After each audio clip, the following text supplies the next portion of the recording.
doing a quick video, reality versus expectation, because it's really important to let everyone know how the journey is going so far. We're 5 weeks in. So the first question I have to ask Nadeem is, what have you either been disappointed about or what has thrown you a little bit? So yeah, it's good to talk about this stuff, right? Because sometimes me and you don't even open up and say how we're feeling. So far, I mean, I'm kind of looking after the budget, right? So I'm always conscious of how much we're spending. And you don't always expect things to go wrong and be very expensive to fix. And some things have gone wrong and it's been quite annoying. So what's gone wrong? So our really lovely drone that's been taking amazing videos dropped into a lake. How? I'm not sure. I'd like to say it was a malfunction on the drone. Fell out the Just sky? Fell out the sky. And landed in the lake? Landed in the lake. I did try and swim in and get it, but I couldn't find it. So £300 gone. And you only had it for how long? Well, 3-4 weeks into the journey. And the thing is it does take amazing footage. So you knew you needed to replace it? It's not something we can just say, oh, never mind, we'll crack on without it. So £300 not budgeted for, had to replace it. How did you replace it? We found an electronics shop in a busy part of Bali, like a more built up part of Bali, and we sourced one, similar price as the UK. So unexpected, how much price? £300. £300, Yeah. Unexpected price. Yep. Replacing a drone. Do you want to tell us a bit about how you're feeling and that sort of stuff? Yeah, there's a couple of things, but they're only small things. I mean, because I'm obviously really enjoying myself. It's incredible. The insects, it's got to be something to do with the insects. It's one of the things that trouble me. I've been bitten. Well, I don't know if you can even see. See here? Maybe you can even see those. Yep. Literally like mozzies having a feast on my back. If they are mozzies, there might be something completely different. There could be something else. Instead of sitting out in the evening having a drink and watching the sunset and things like that, I'm very aware that there's things biting me.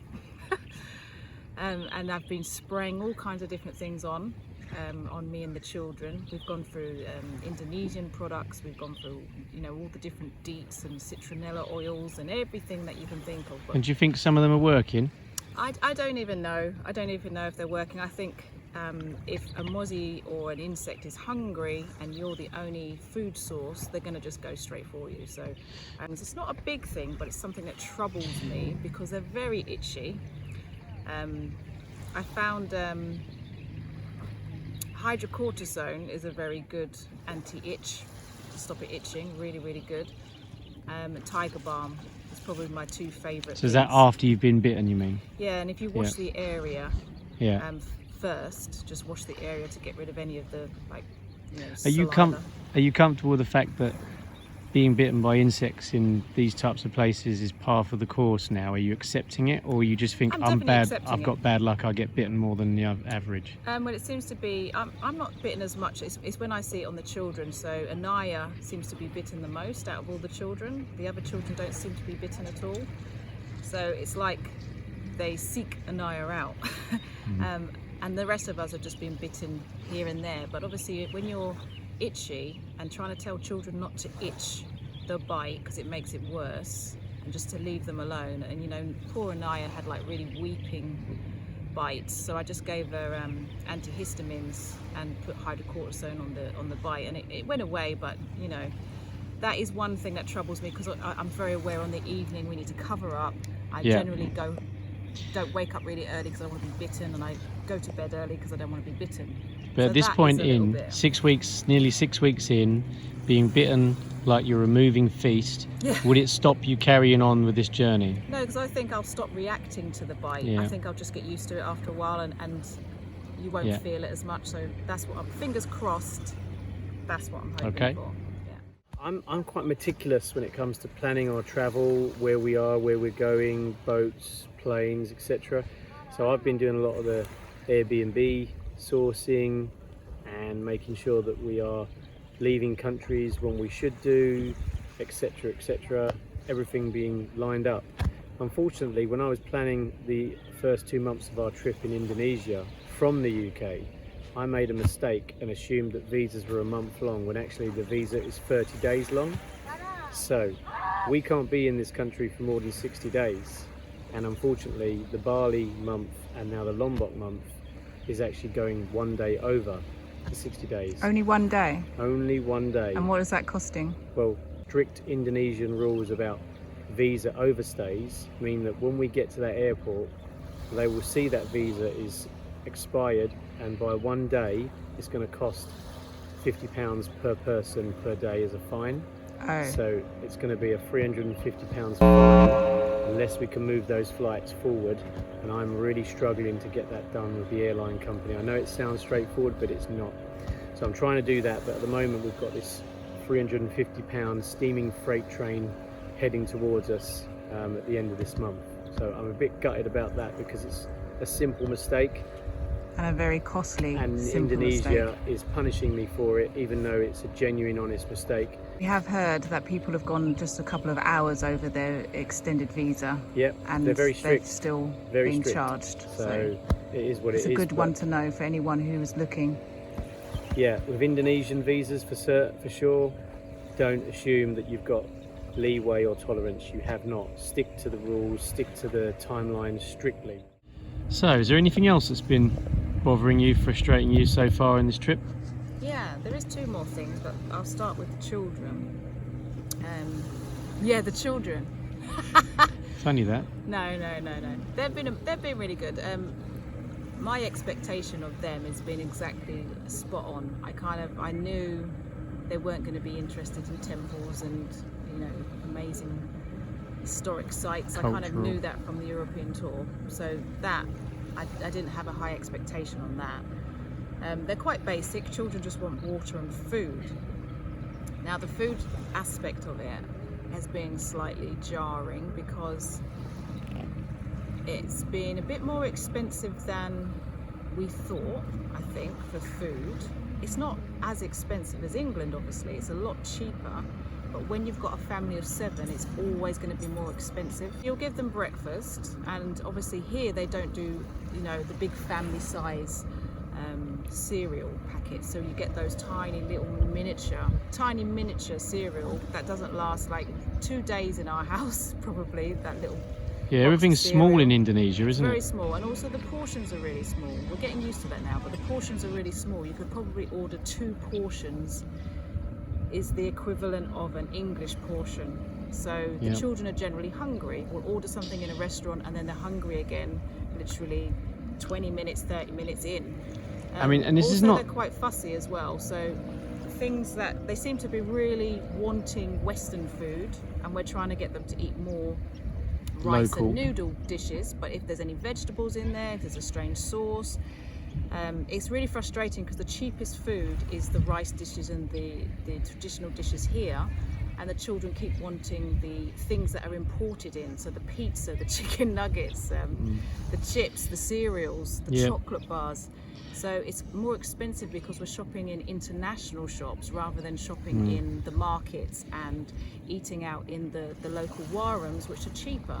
They'll have breakfast and then they'll say they're hungry again in like half an hour, and it's like, can we just go breakfast, lunch and dinner? Can we just see if we can do breakfast, lunch and dinner, and maybe have some fruit or some juice or a couple of crisps or something in between if we have to?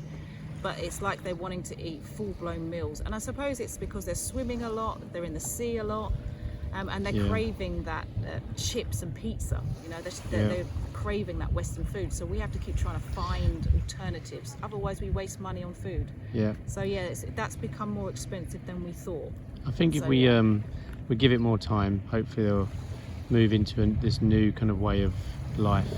We've started now finding dishes that we like, traditional dishes, so hopefully we'll keep going and we'll find favourites. Okay.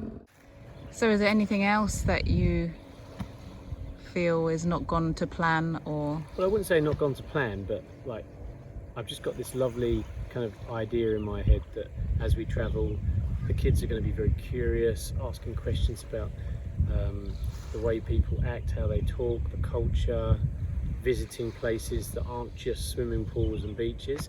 And to a certain extent we've been doing some of that and it's been going okay, but I think what disappoints me, and it's probably a reality check for me, is that they're still just kids, including our teenager. Sometimes they just want to pool for the day and they just want to be on their tablets in their rooms. And I've just got this lovely fantasy in my head of them, doing a bit more than just that.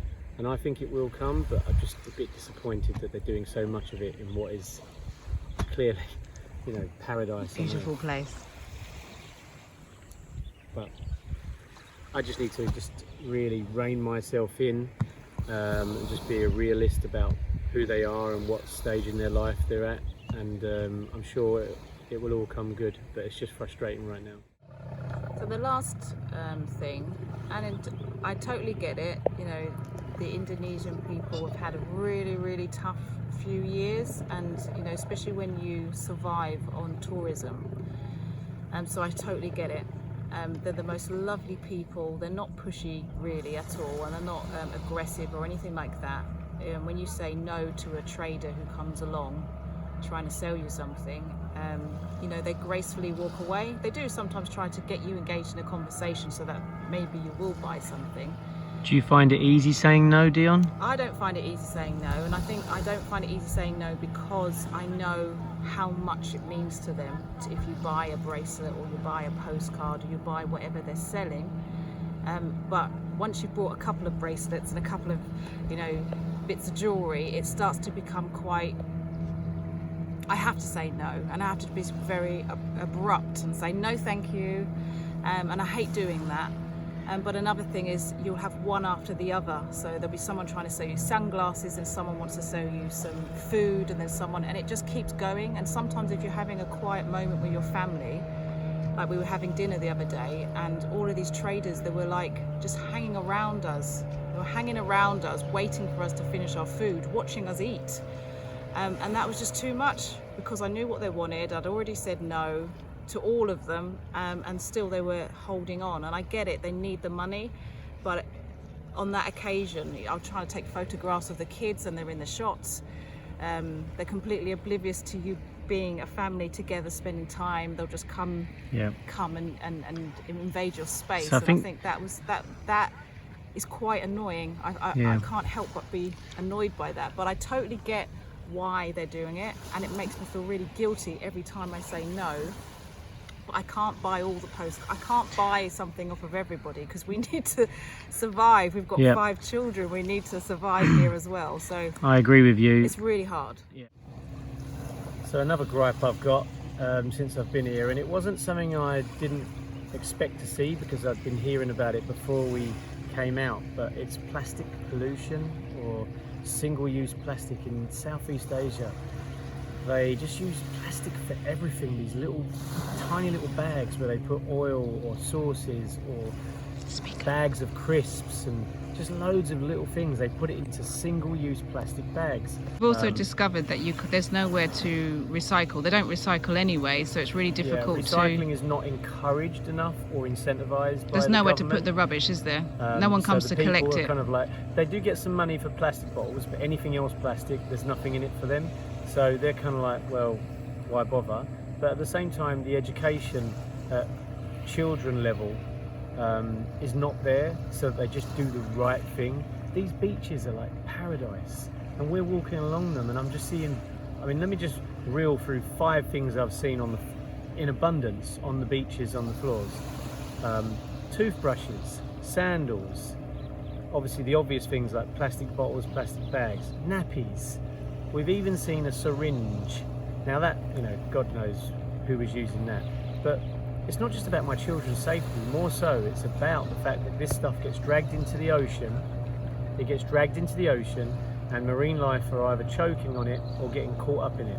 Either way, it's not good for the environment. So the one thing it's helping me do with my children though, I'm not saying this is a plus point, is we're going out there with a recycle bag and we're picking up this plastic. So whatever beach we go to, we're picking up the plastic that's around us and just doing our little bit. We can't solve the problem, on a national scale, but we can just do our little bit. And guess what? Every time we do it, other people see us and they start to feel either guilty or conscious of it, and they start picking up plastic with us. So it's really nice. So for everyone out there who sees plastic on beaches, wherever you are, don't ignore it. Pick it up, take your own litter away, make this world a cleaner, better place.